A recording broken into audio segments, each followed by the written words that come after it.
Thanks for joining us tonight. Just one day after city and county leaders announced a location for a permanent homeless shelter for men in Madison, they're already on the hunt for a different site. The city received word that the property owner backed out of the tentative agreement last night.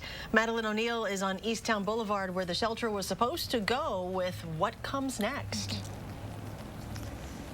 Well, since COVID hit, men experiencing homelessness have been staying temporarily at Warner Park. Before that, they were sleeping in downtown church basements. This site right near Easttown Mall would have offered a permanent location in a little more than a year from now, but now that's up in the air.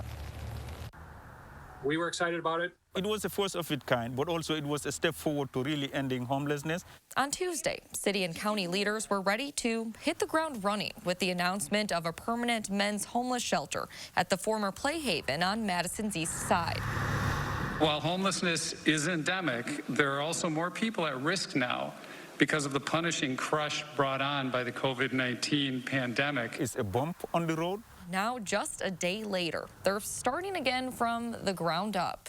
We dust ourselves off and we start over. Community Development Director Jim O'Keefe says the property owner got a new offer from an unidentified buyer without a contingency, while the city's offer would still have had to be approved by council next month. It was disappointing. The shelter, which is also planned to eventually offer services to help men get back on their feet, was to be built in Alder Samba Balde's district. I had heard from some of the businesses around there. They were not happy that this thing was coming up there.